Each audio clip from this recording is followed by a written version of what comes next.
호세아 9장 말씀 함께 나누겠습니다. 호세아 9장 말씀도 이스라엘의 이 행음함에 호색함에 대한 경고의 말씀입니다. 호색과 행음은 남편이 있고 사랑하는 자가 있는데 다른 자들과 함께 바람을 피우는 것을 떠나서 엄란하고 완전히 거기에 마음을 빼앗겨버린 상태를 얘기합니다. 우리가 하나님 살아계심을 알고 하나님의 은혜를 아는데 세상에 더 좋은 것들을 쫓아가고 그것이 더 좋다라고 착각하고 살아가는 모습을 경고하는 것과 같은 말씀입니다. 오늘 우리가 이 말씀을 듣고 정신을 차리고 하나님께로 마음을 집중하기를 주의 이름으로 축복합니다. 9장 1절에 이스라엘이야 너는 이방 사람들처럼 기뻐 뛰놀지 말라. 내가 행음하여 내 하나님을 떠나고 각 타작마당에서 음행의 값을 좋아하였느니라 했습니다. 문제가 뭐냐? 좋아하는 것이 문제다. 뭘 좋아해야 하느냐? 하나님을 좋아해야 하고 하나님이 참 좋으신 하나님인 줄 알고 그 하나님께 돌아가려고 해야 한다는 거예요. 그러니까 하나님의 마음은 한 생명이 돌아오는 것, 회개한 사람이 주님 앞으로 돌아올 때에 하늘의 천군 천사가 기뻐하고 하나님께서 그 기쁨을 이기지 못하게 한다고 스바냐 말씀을 통해서 말씀하시는데, 그 하나님께서 한 생명을 얼마나 귀하게 여기시고 한 그 소자도 잃어버린 바 되지 아니한다라고 분명히 말씀하시는데 우리는 너무 하나님을 쉽게 생각하는 겁니다. 그래서 뭐라고 합니까? 하나님보다 쾌락을 더 사랑하고 행음하는 것을 더 좋아한다. 더 좋아하는 게 문제다. 뭘 내 자신이, 우리 자신이 각자가 더 잘 알잖아요. 우리가 하나님을 더 기뻐하는가, 하나님 만나는 것들을 더 즐겨하는가, 아니면 세상의 여러 가지 것들을 즐기는 것들을 기뻐하는가, 심지어는 그냥 아무것도 하지 않고 편리하게 쉬는 거, TV만 보고 있는 거, 그냥 폐역한 일들을 그냥 행하는 것, 그것 자체를 좋아한다. 우리가 좋아해야 할 것은 참되신 하나님이고 나머지는 하나님께서 우리에게 허락하신 것들이다 하는 거죠. 그러니까 우리에게 허락하신 것 또한 하나님께로부터 왔으니까 우리가 이것을 볼 때마다, 예를 들어 자식을 볼 때마다 자식이 너무 이쁘고 귀엽고 사랑스러우면 이 자식을 허락하신 하나님께 감사하는 마음을 가져야 됩니다. 근데 우리가 하나님 생각하지 않죠. 자식을 사랑하면 자식만 보이고 돈을 사랑하면 돈만 보이고 그걸 허락하신 하나님을 잊어버린다는 거예요. 그것을 좋아하였다 이게 말씀하시는 겁니다. 9장 2절에 타작마당이나 술틀이 저희를 기르지 못할 것이며 새 포도주도 떨어질 것이요 하십니다. 무슨 말이냐면요, 타작해서 가지고 온 곡식은 결국은 시간이 지나면 다 없어지게 돼 있고, 술틀은 잠시 그들에게 기분을 몽롱하게 하고 잠시 좋게 할 수는 있지만 그것 또한 지나가는 것이다. 새 포도주도 떨어질 것이다. 새 포도주를 딴다고 해서 새 포도주를 먹을 때는 맛있고 그게 좋을지 모르겠지만 그것 또한 먹고 나면 없어지고 시간이 지나가면 떨어진다. 왜 지나갈 것, 잠시 있다가 끝나는 것들을 쫓아가느냐 했습니다. 그래서 우리가 잘 알아야 될 것들은 우리에게 주어진 이 기쁨과 즐거움과 감사함의 시간들, 또한 부부 생활이나 또 어떤 즐거움, 그리고 또 자녀나 주신 재물들, 이런 것을 통해서 우리에게 주어진 기쁨과 즐거움은 잠시 있다가 없어질 것이라는 거예요. 이게 필요 없다는 게 아니라 이 뒤에 하나님이 허락하셨음을 기억하고 그 하나님 은혜를 기억하고 살아가며 우리에게 주신 이 잠시 있던 즐거움을 하나님의 주신 것으로 기억하고 살면 뭘 얻을 수 있느냐? 영원한 기쁨을 얻을 수 있는 겁니다. 영원한 기쁨 어디 있습니까? 하나님 안에 있습니다. 예수 그리스도를 통해서 우리에게 주어지는 겁니다. 그래서 우리는 영원한 신앙을, 영원한 것을 바라보는 자들인데, 영원한 구원을 바라보고 영원한 생명을 바라보는 자들인데 왜 이 땅에 한정되어지고 잠시 있다가 없어질 것들에 마음을 다 빼앗겨서 하나님 없는 신앙을 사느냐? 영원한 것들을 바라보고 특별히 하나님을 바라봄으로 영원한 소망을 가지기를 주의 이름으로 축복합니다. 두 번째는 4절에 저희가 여호와께 선제를 드리지 못하며 여호와의 기뻐하시는 바도 되지 못할 것이라 했습니다. 전제를 가지고 와서 제사를 드리면 되죠. 드리면 되는데 왜 제사를 드리지 못한다고 하느냐. 여호와께서 기뻐하시는 바도 되지 못할 것이라. 제사를 드리는 것이 하나님의 기쁨도 안 된다. 왜 그러느냐. 저희의 제물은 거상 입은 자의 식물과 같아서 무릇 그것을 먹는 자는 더러워지나니 저희의 식물은 자기 먹기에만 소용될 뿐이라 여호와의 집에 드릴 것이 아님이니라. 무슨 말이냐면요, 그 제물이 더럽다. 제물이 왜 더럽느냐. 이 제물을 준비하는 자가 더럽다. 제물을 가지고 온 자의 삶이 더럽다. 제물을 준비하고 제물을 준비한 자의 삶이 더러우니까 이 제물을 하나님 앞에 가지고 와서 드린다고 하는데 하나님 안 받겠다는 거예요.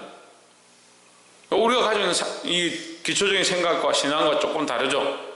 우리가 더럽지만 제물을 가지고 와서 하나님 앞에 드리면 하나님이 제물을 받으시고 우리의 더러움을 씻어주셔야 그게 옳은 게 아닙니까? 그게 순리가 아닙니까? 이렇게 생각할 수 있는데, 너희의 삶은 없고 너희 삶 속에 하나님과의 관계는 없고 쾌락과 세상의 것들을 쫓아가고 있으면서 그냥 시간을 따라 절기를 따라 명절을 따라 5절에 너희가 명절일과 여호와의 절일에 무엇을 하겠느냐.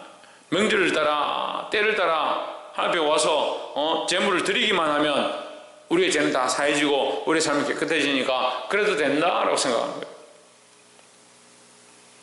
물론 우리 삶이 연약하죠. 정말 이게 종이 한 장 차이인데 삶이 연약하고 죄가 많죠. 하지만 하나님은 우리의 삶이 공의를 행하고 인자를 사랑하고 하나님의 말씀대로 나아가고자 몸부림치기 원하시는 거예요. 특별히 그 삶의 주인이 누구냐? 하나님이시고 우리를 창조하신 분이 하나님이시고 우리를 통치하고 계신 분도 하나님이심을 기억하고 원하는 겁니다.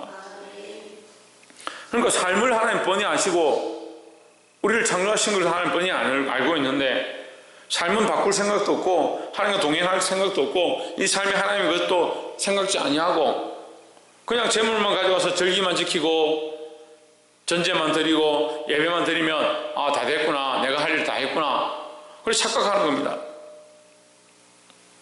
그러니까 영혼 없는 신앙이고 하나님과의 교제 없는 신앙이고 교제 없는 제사고 하나님께 상달되지 않은 예배가 된다는 겁니다. 사랑하는 성도 여러분, 삶이 먼저 되어지고 삶을 거룩하게 하나님 앞에 드리고 또한 우리의 삶에서 쪼개어서 제물을 하나님 앞에 드리는 그런 모양들을 가지시기를 주의 이름으로 축복합니다. 그래서 11조의 모양이 그런 겁니다. 11조를 왜 하나님 앞에 드리냐. 우리에게 주신 모든 것들이 하나님께로부터 왔다. 하나님께서 우리의 모든 삶을 허락하셨고 우리에게 모든 재물도 하나님 허락하셨다. 이것이 하나님의 것임을 내가 인정한다. 그 하나님의 것임을 인정하는 표로 10분의 1을 하나님께 드림으로 이것은 하나님의 것임을 인정합니다 라는 표입니다. 우리가 세례를 왜 받습니까? 내 삶을 하나님께서 은혜로 주셨고 나를 구원하셨습니다. 이제 내 삶은 내 것이 아니고 하나님의 것입니다. 그 표로 세례를 주는 겁니다. 그러니까 내 게 아닌 거죠.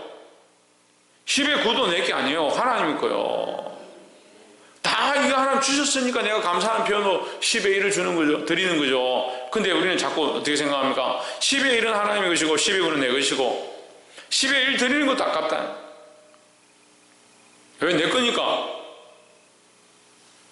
그 삶이 내 거고 살아가는 것도 내 거고 기분도 내 거고 감정도 내 거고 내 가치관도 내 거고 안 바꾸는 겁니다. 참 어려워요.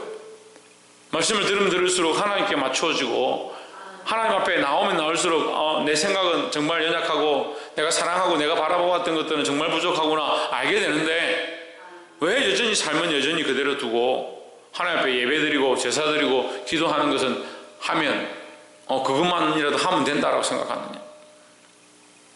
물론 여전히 해야 되죠. 우리가 예배하고 하나님 앞에 나오는 거 여전히 해야 되죠. 하지만 뭘 바꾸기를 원하시냐? 우리의 삶조차도 하나님 앞에 바꾸기를 원하신다는 거죠. 마지막 세 번째 우리가 나눠야 될 말씀은 10절에 옛적에 내가 이스라엘 만나기를 광야에서 포도를 만남같이 하였으며 했습니다. 광야에서 포도를 만나면 얼마나 기쁘겠습니까? 목이 마르고 힘들고 갈증이 나고 우리 말로는 당이 떨어지고 그렇게 하는데 이 포도를 만나면 갈증돼서 되고 당도 보충되고 몸도 힘을 얻고 강건해지는 겁니다. 요나단이 전쟁 중에 배고프고 힘이 없어서 기진맥진하고 군사들이 다 지쳤는데 사울이 이 전쟁이 끝나기 전까지 아무것도 먹지 마라 금식을 선포합니다. 그래서 요나단이 가다가 지팡이를 들어가지고 찍어서 그 꿀을 찍어서 이제 입에 대는데 눈이 밝아졌다. 힘을 얻어서 싸웁니다. 그래서 우리가 지치고 힘들 때 이렇게 단 것과 이 수분이 보충하는 것이 육체에 어떤 공급함이 되는데 그만큼 하나님께서 우리를 어떻게 하시냐? 우리를 그만큼 귀하게 여기시고 우리를 보는 것이 우리를 만나는 것이 포도를 광야에서 포도를 만난 것과 같다. 우리 교인들이 좀 그러면 좋겠어요. 우리 교인들을 만나니까 주일날 우리 교인들을 보니까 광야에서 포도를 만난 것 같이 보는데 막 얼마나 기쁜지 길에서 우리 권사님을 만나는 집사님을 만났는데 얼마나 기쁨이 우리에게 주어지는지 광야에서 포도를 만난 것 같다. 그런 기쁨이 있어요. 하나님께서 우리를 그렇게 보셨는데 포도를 만남같이 하였으며 너희 열조보기를 무화과 나무에서 처음 맺힌 첫 열매를 봄같이 하였거늘 저희가 바알보올에 가서 부끄러운 우상에게 몸을 드림으로 저희의 사랑하는 우상같이 가정하여졌도다 했습니다. 하나님은 우리를 그렇게 특별하게 사랑하시는데 저희는 어떻게 하냐? 우상을 사랑하고 바알보올, 그 하나님 가정이 여기시는 바. 하나님 말고 사랑하지 말아야 될 것들인데 그 사랑하지 말아야 될 것들에 귀속되어지는 것들을 하나님 마음 아파하시는. 근데 이 책불이 뭐냐? 책불이 뭐냐? 자녀가 없다는 거죠. 11절에 에브라임의 영광이 저같이 날아가리니 해산함이 함이나 아이 뱀이나 잉태함이 없으리라 했습니다. 하나님이 이거 징벌하심이 뭐냐? 너희가 더 이상 해산하지 못할 것이다. 우상을 갖다 섬겼는데 왜 자녀를 주지 않느냐? 이렇게 생각할 수 있습니다. 근데 이 우상을 섬기는 것을 하나님께서 영적으로 뭐라고 하냐면 행음함이다. 행음함. 그래서 육체의 결과가 뭐냐? 자녀가 태어나지 않는다. 영적으로 타락하기 시작하면요, 하나님 사랑하는 걸 잊어버리면요, 뭐가 없냐면요, 전도를 하지 않습니다. 우리가 성경에 이 부흥운동, 교회의 부흥과 전도를 할 때 제일 많이 쓰는 말씀 중에 하나가 요한복음 4장입니다. 사마리아 여인이 나오죠. 와보라. 나의 이 행한 모든 것을 말한 그를 너희가 와서 보라, 와보라 이렇게 합니다. 근데 그 여인이 다른 일을 많이 만났던 게 아니라 예수님을 만나자마자 그 안에 뭐가 생겨납니까? 이 첫사랑을 알고 자기의 잘못된 사랑들을 깨닫고 잘못된 삶을 깨닫고 나아가서 전하기 시작합니다. 그래서 그런 말미암아 그 마을 사람들이 다 하나님 앞에 그리스도 앞에 돌아옵니다. 돌아와서 그들이 뭐라고 하냐? 이제는 너의 말에 대해서 우리가 예수를 믿는 게 아니고 우리가 이분을 만나보니까 그 말씀을 듣고 우리가 믿게 되었다라고 합니다. 그러면 이제는 네가 아니지만 그 전에는 너로 말미암아 왔다는 거죠. 무슨 말인지 알겠습니까? 지금은 내가 예수님의 말씀을 듣고 예수님으로 말미암아 믿게 되었지만 그 전에는 너로 말미암아 오게 된 것이다. 처음엔 너로 말미암아 왔지만 지금 예수님으로 말미암아 내가 믿는다, 확신을 가진다. 데려오긴 우리가 데려오지만 믿기는 본인들이 말씀을 듣고 믿는 것이죠. 그럼 믿게 되는 게 뭡니까? 영적 잉태입니다. 영적 잉태. 그러니까 영적으로 상태가 안 좋으면요, 전도를 하지 않습니다. 복음을 전하지 않습니다. 생명을 잉태하는 데 관심이 없습니다. 영혼에 대한 섬기는 마음, 자세들과 한 영혼을 위해서 기도하고 엎드리지 않습니다. 영적 상태가 안 좋아지면 자기를 어떻게 점검하느냐? 내가 영혼을 위해서 기도하느냐? 다른 생명들을 돌아보느냐? 교회에 오는 연약한 자들을 위해서 내가 어떻게 섬기느냐? 그걸 돌아보면 됩니다. 영적 상태가 안 좋아지면 자기 거 챙기기 바쁩니다. 자기 거. 자기 먹는 거, 자기 입는 거, 교회 안에도요, 우리가 얼마든지 나눠주고 교회 안에서도 어린 자를 먼저 섬길 수 있습니다. 근데 기도한다는 사람들이 어린 자들 챙기는 것보다 자기 거 먹기 바쁘고 자기가 챙겨가기 바쁜, 교회는요 챙겨가는 데가 아니에요. 섬기고 봉사하고 영혼들 돌아보는 데죠. 하나님 주신 저주의 모양이 뭐냐? 자식을 낳지 못한다, 잉태하지 못한다. 16절에 에브라임이 침을 입고 그 뿌리가 말라 과실을 맺지 못하나니, 과실을 맺지 못한다는 것이 결국 소산이 없다, 자녀가 없다. 비록 아이를 낳을지라도 과실을 맺지 못하는 것, 아이를 낳는 것과 연결시키는 겁니다. 과실을 맺는다 하더라도, 자녀를 낳는다 하더라도 내가 그 사랑하는 태의 열매를 죽이리라 했습니다. 자녀를 낳는다 하더라도 그 자녀가 결실을 하지 못한다. 그 열매를 낳는다 하더라도 그 열매가 결실치 못한다. 자라지 못한다. 아이고, 목사님 교회 안에 그런 게 어디 있습니까? 우리가 하나님 믿고 예수 믿고 자녀들 다 잘 낳고 잘 크고 있는데 결실이 없다. 결실이라는 건 자라는 걸 얘기하는 게 아닙니다. 육체로 자라서 성숙한 사람이 되어지는 그거 얘기하는 게 아닙니다. 결실은 뭐냐? 그들이 하나님 아는 씨가 그 속에 있는 겁니다. 우리가 하나님 아는 씨가 우리 속에 있고 그 생명이 우리 안에 운동하기 때문에 하나님 떠날 수 없고 그 말씀대로 살 수밖에 없는 것처럼, 우리가 말씀을 바로 가르치고 우리 자녀들에게, 내가 또한 전도한 자들에게, 교회 가운데 어린 아이들에게, 내게 맡겨진 생명들에게 말씀을 똑바로 가르쳐서 그들 속에 뭘 주느냐? 생명의 씨, 복음의 씨앗, 예수 그리스도로 말미암은 이 잉태되어진 생명의 능력들을 그들에게 주는 겁니다. 이게 없다는 거예요. 이게 그냥 교회는 교회고 신앙생활은 신앙생활이고 삶은 삶이고 자녀는 자녀고 나는 나고, 이 생명이 전달되어져서 그 생명의 씨가 그 속에서 자라서 큰 열매를 맺고 또 많은 사람들을 위한 가지로 그늘이 되어지고, 그 말씀을 계속 얘기하는데 영적인 것은 메말라버리고 왜 기능을 하지 못하냐? 철저하게 자기중심적인 신앙생활, 생각과 가치관이 여전히 굳어버려서 하나님 중심적인 신앙으로 바뀌기를 주의 이름으로 축복합니다.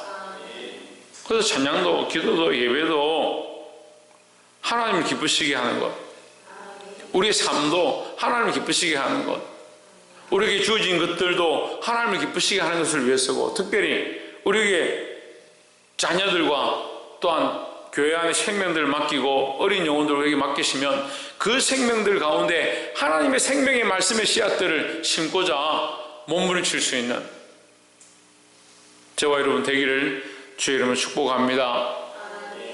기도하겠습니다.